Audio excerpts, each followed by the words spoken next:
તમારા ઘરની કોઈ દુઃખ તકલીફ હોય તે આ સંદેશો સાંભળવાથી ચાલી જાય. આ બાબા જય ગુરુદેવજી મહારાજ કહે છે કે ભાઈ તમે ગલીએ ગલીએ મોહલ્લે મોહલ્લે જાઓ અને લોકોને સમજાવો કે આવનારો સમય બહુ જ ખરાબ અને દુઃખદાયી અને બીમારીઓનો આવી રહ્યો છે. તો આવનારા સમયથી બચવા માટે તમારે શાકાહારી બનવું પડશે. હવે શાકાહારી શા માટે બનવું પડશે? તો બાબા જય ગુરુદેવજી મહારાજ કહે છે કે જ્યારે કોઈ ઘરની અંદર કોઈ વ્યક્તિ ઓફ થઈ જાય છે તો તેને 2 કલાક 4 કલાક ઘરમાં રાખીને તેની પૂજા કરીને તેને સ્મશાન અને કબ્રસ્તાન લઈ જવામાં આવે છે. શા માટે? કેમ કે કુદરતનો નિયમ એવો છે કે ભાઈ મરેલા જીવોની જગ્યા હોય છે સ્મશાન અને કબ્રસ્તાન. હવે તમે વિચાર કરો, આજનો મનુષ્ય પોતાની જીભના સ્વાદ ખાતર આજે બેજુબાન જીવો છે, મરઘી છે, બકરા છે, મછલા છે. આ બેજુબાન જીવો જે જીવ બોલી નથી શકતા, આજનો મનુષ્ય પોતાની જીભના સ્વાદ ખાતર આ મરેલા જીવોને ઘરમાં લાવીને રાંધીને ખાય છે. તો બાબા જય ગુરુદેવજી મહારાજ કહે છે ભાઈ તમે ગલીએ ગલીએ મોહલ્લે મોહલ્લે જાઓ અને લોકોને સમજાવો કે જીવ તો બધા સરખા જ છે, ભગવાને બનાવેલા જીવ તો બધા સરખા જ છે, પણ આ જે મછલી છે, બકરા છે, મરઘા છે એ પોતાના કર્મોની સજા ભોગવી રહ્યું છે. તમને બધાને ખબર છે કે મનુષ્ય જન્મ આ એક જ જીવ અનમોલ છે, બાકી બધા જીવમાં 84 લાખ યોની ભગવાને બનાવી છે, તે પોતાના કર્મોની સજા ભોગવવા માટે બનાવી છે. તો આ જે જીવ પોતાના કર્મોની સજા ભોગવી રહ્યા છે તે આજે પોતાનો જીવ આજે મનુષ્ય પોતાની જીભના સ્વાદ ખાતર આ બેજુબાન જીવોને ઘરમાં લાવીને રાંધીને ખાય છે.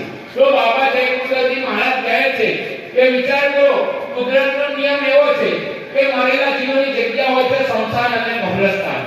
હવે તમે વિચાર કરો કે તમે તમારા ઘરની અંદર આપના ભાગવતની અંદર કહેવાય છે કે ઘર એક મંદિર છે, પણ આજે આ ઘર એક મંદિરની અંદર આ બેજુબાન જીવોને મરેલા જીવોને ઘરમાં લાવીને લોકોએ સ્મશાન અને કબ્રસ્તાન બનાવી દીધું. આજે પોતાનું પેટ આ પેટની અંદર મરેલા જીવોને ખાઈને સ્મશાન અને કબ્રસ્તાન બનાવી દીધું. એના માટે ફકીરોને સંકેત કરે છે કે દિયા ફકીરોને સંકેત કબ્રસ્તાન નહીં હે પેટ. આ આપણું પેટ કબ્રસ્તાન નથી. આપને મનુષ્ય જન્મ ભગવાનને મેળવવા માટે મળ્યો છે, પણ આજનો મનુષ્ય મોજ અને શોખમાં આ જિંદગી પૂરી કરી નાખે છે. તો બાબા જય ગુરુદેવજી મહારાજ કહે છે કે તમે જ્યારે આ બેજુબાન જીવોને ખાવ છો તો શું થાય છે? વિચાર કરો. બાબા જય ગુરુદેવજી મહારાજ કહે છે કલયુગની અંદર એવો કોઈ જીવ નથી જેને કોઈ બીમારી નહીં હોય. તમે તમારા પરિવારની અંદર જુઓ, તમારા કુટુંબની અંદર જુઓ, એવો કોઈ એક વ્યક્તિ બતાવો જેને કોઈ તકલીફ નહીં હોય, કોઈને બીમારી નહીં હોય. તો બાબા જય ગુરુદેવજી મહારાજ કહે છે કલયુગની અંદર બધા જીવોને કોઈની ને કોઈ નાની મોટી બીમારી હોય છે. હવે તમે વિચાર કરો કે તમે જે માછલા ખાધા, બકરા ખાધા, મરઘા ખાધા, એને કઈ બીમારી હતી એ તો તમને ખબર નથી. મારવા વાળાએ તેને મારી નાખ્યો કારણ કે તેને પૈસા કમાવાના છે. હવે તમે જે જીવ ખાધો તેનું લોહી તમારા શરીરની અંદર ભેગું થઈ ગયું, તેની બીમારી તમને લાગી ગઈ. આજના યુગની અંદર જુઓ, લોકો મોંઘા મોંઘા ડોક્ટર પાસે જાય છે, મોંઘા મોંઘા રિપોર્ટ કરાવે છે, પણ ડોક્ટરને પણ ખબર નથી પડતી કે આ તમને કયો રોગ લાગી ગયો છે. આના માટે જ બાબા જય ગુરુદેવજી મહારાજ કહે છે કે લોકોને સમજાવો અને શાકાહારી બનાવો. આ બેજુબાન જીવોને તમે ખાઓ છો તો આની બીમારી તમને લાગી જાય છે, તમને મોટા મોટા રોગ લાગી જાય છે. ડોક્ટર પાસે જાઓ છો પણ દવા કામ નથી કરતી. ડોક્ટર સાહેબને કહો છો કે સાહેબ દવા કામ નથી કરતી, દવા કામ નથી કરતી. એનું કારણ જ એ છે કે તમને બીમારી પશુઓની લાગી છે અને તમે દવા મનુષ્યની લે છે. તો બાબા જય ગુરુદેવજી મહારાજ કહે છે કે લોકોને સમજાવો અને શાકાહારી બનાવો. હવે તમે વિચાર કરો, આજે આપના છોકરાઓને આપણે એમ કહીએ છીએ કે તારી તબિયત ઘોડા જેવી બનાવવાની છે. તો અત્યારે વિશ્વની અંદર એક રિસર્ચ કરવામાં આવ્યું છે. વિશ્વની અંદર એક રિસર્ચ કરવામાં આવ્યું કે સૌથી તાકાતવર કયા માણસો અને પ્રાણીઓ છે. આજના માણસના મગજની અંદર એવું ફિટ થઈ ગયું છે કે માંસ ખાવાથી શરીરની અંદર તાકાત આવે છે. આપણે આપણા છોકરાઓને મરઘી ખવડાવીએ છીએ, બકરા ખવડાવીએ છીએ, માછલા ખવડાવીએ છીએ અને કહીએ છીએ તું આ ખા, તારી અંદર પ્રોટીન આવે, તાકાત આવે. પણ બાબા જય ગુરુદેવજી મહારાજ કહે છે માંસ ખાવાથી કોઈ દિવસ શરીરની અંદર તાકાત નથી આવતી, મોટી મોટી બીમારી આવે છે.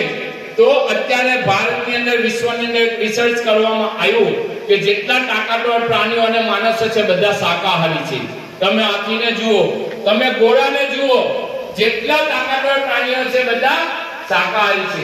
આજે ખુદ આપણા બાળકોને એવું કહી રહ્યા છે કે તારે તારી તબિયત ઘોડા જેવી બનાવવી હોય તો ખાવું પડશે, પણ જ્યારે આપણા છોકરાઓને માંસ ખવડાવી રહ્યા છે, શરાબ પીવડાવી રહ્યા છે, ઘર પરિવારને બરબાદ કરી રહ્યા છે. તો આના માટે બાબા જય ગુરુદેવજી મહારાજ કહે છે કે લોકોને સમજાવો, માંસ અને શરાબથી દૂર કરાવો. આજના માણસની અંદર એવું ફિટ થઈ ગયું છે મગજમાં કે દારૂ પીવાથી મનને શાંતિ મળે. જો દારૂ પીવાથી મનને શાંતિ મળતી હોય તો આજે જેટલા ઘરોમાં દારૂ પીવાય છે બધા ઘરની અંદર શાંતિ હોવી જોઈએ. પણ આજે જુઓ, શરાબ પીધેલા ઘરમાં, દારૂ પીધેલા ઘરમાં શાંતિ નથી મળતી. પતિ પત્ની વચ્ચે ઝઘડો થાય છે, બાપ દીકરા વચ્ચે ઝઘડો થાય છે. તો આના માટે બાબા જય ગુરુદેવજી મહારાજની લોકોને હાથ જોડીને પ્રાર્થના અને અપીલ છે કે આવનારા સમયથી બચવા માટે તમે શાકાહારી બનો. હવે તમે ક્યાંના વિચાર કરતા હશો કે આ ભાઈ જય ગુરુદેવ કર્યા કરે છે, આ જય ગુરુદેવ છે શું? તો આ જય ગુરુદેવ કલિયુગની અંદર આ જય ગુરુદેવ નામ ભગવાનનું નામ છે. જેમ ત્રેતા યુગમાં, દ્વાપર યુગમાં ભગવાન શ્રી રામ અને જય શ્રી કૃષ્ણ જેમ નામ મદદગાર હતું, તેમ આ કલિયુગની અંદર જય ગુરુદેવ નામ ભગવાનનું મુસીબતમાં મદદગાર છે. તમે જય ગુરુદેવ નામની પરીક્ષા લઈ શકો છો. તમારા ઘરની અંદર કોઈ છોકરાને કે કોઈ વ્યક્તિને અડધી રાતે કોઈ મોટી બીમારી લાગી જાય અથવા બેભાન હાલતમાં જોવા મળે